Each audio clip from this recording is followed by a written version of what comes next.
وعن نبی سعید الخدری عن النبی صلی اللہ علیہ وسلم قال، حضرت ابو سعید خدری رضی اللہ تعالیٰ عنہ سے روایت ہے کہ حضور کریم صلی اللہ علیہ وسلم نے فرمایا، ایاکم والجلوس فی الطرقات، کہ تم راستے میں بیٹھنے سے بچو، احتیاط کرو۔ قالوا یا رسول اللہ ما لا بد من مجالسنا نتحدث فیہا، اس وقت جب پیغمبر کریم صلی اللہ علیہ وسلم نے فرمایا کہ تم راستے میں فضول نہ بیٹھا کرو، یا تمہارے بیٹھنے سے کسی کو تکلیف بھی ہو سکتی ہے، اس لیے احتیاط کیا کرو۔ اس صورت میں صحابہ کرام نے فرمایا، اللہ کا رسول، جب کہ راستے میں بیٹھنا ہمارے لیے ضروری ہو، اس کے علاوہ کوئی چارہ کار نہیں ہو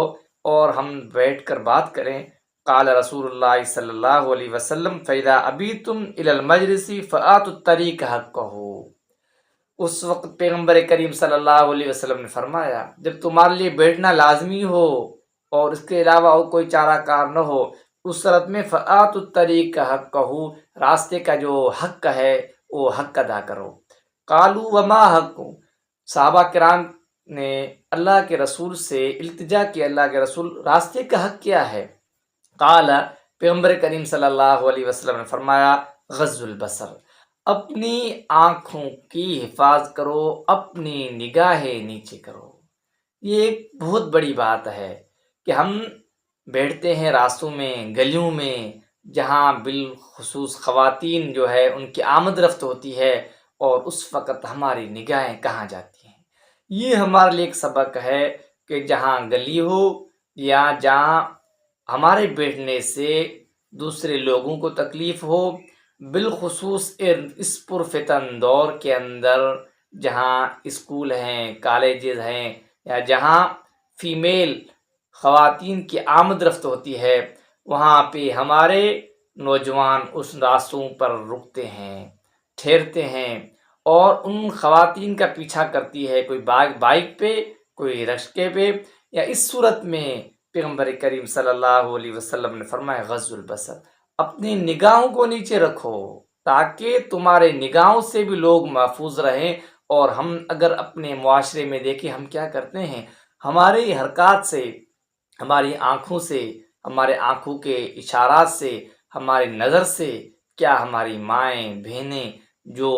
گھر سے باہر نکلتی ہیں ضروریات کے لیے، کیا وہ محفوظ ہیں یا نہیں؟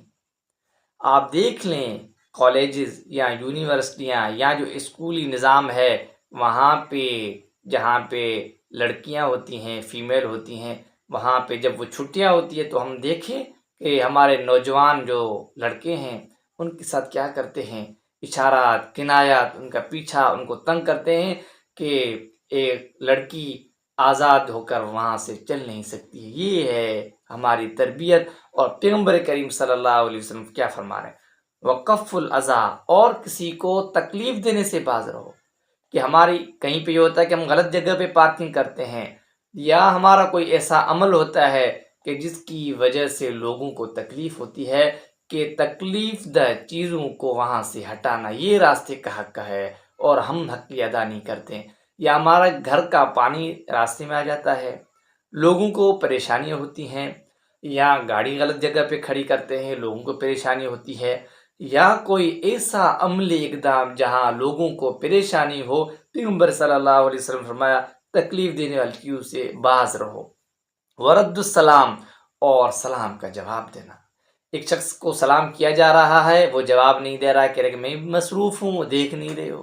یعنی کہ اس کو سلام کرنے کی عادت ہی نہیں ہے۔ جس طرح ہمارے ہاں نوجوانوں کو سلام کرنے کی عادت نہیں ہے کہ اپنے بڑوں کو سلام کرے، یا کوئی گزر رہا ہے تو جو لوگ بیٹھے ہیں ان کو سلام کریں، اور ہم اس کو عیب سمجھتے ہیں۔ والنہی عن المنکر، اور بری باتوں سے منع کرنا۔ جب دیکھیں کہ کوئی لوگ غلط کام کر رہے ہیں، کوئی شخص غلط کام کر رہا ہے، اور آپ دیکھ رہے ہیں کہ یہ غلط ہے، تو آپ اسے سمجھا سکتے ہیں اور اس کو روک سکتے ہیں کہ یہ غلط عمل ہے۔ اور اس پرفتن دور کے اندر کسی کی غلطی کو غلط کہنا، اور یہ بھی بہت مشکل کام ہے، اس لیے کہ ہم خود جب عمل نہیں کرتے تو ہمارا نفس ہمیں روکتا ہے کہ بھئی تم خود عمل نہیں کرتے ہو تو دوسروں کیسے روکتے ہو۔ اس لیے پیغمبر کریم صلی اللہ علیہ وسلم بری باتوں سے بھی لوگوں کو منع کریں۔ جب ہم لوگوں کو منع کرنا چھوڑ دیں گے، پھر یہ ہوتا ہے کہ دھیرے دھیرے لوگ اس چیز کو جائز سمجھیں گے۔ حلال سمجھیں گے، اچھا سمجھیں گے، پھر وہ وقت آئے گا کہ اس کو برا کہنا بہت مشکل ہو جائے گا۔ اس لیے پیغمبر کریم صلی اللہ علیہ وسلم نے جو نصائح ہمیں بتائے ہیں ہم اس پر عمل کریں۔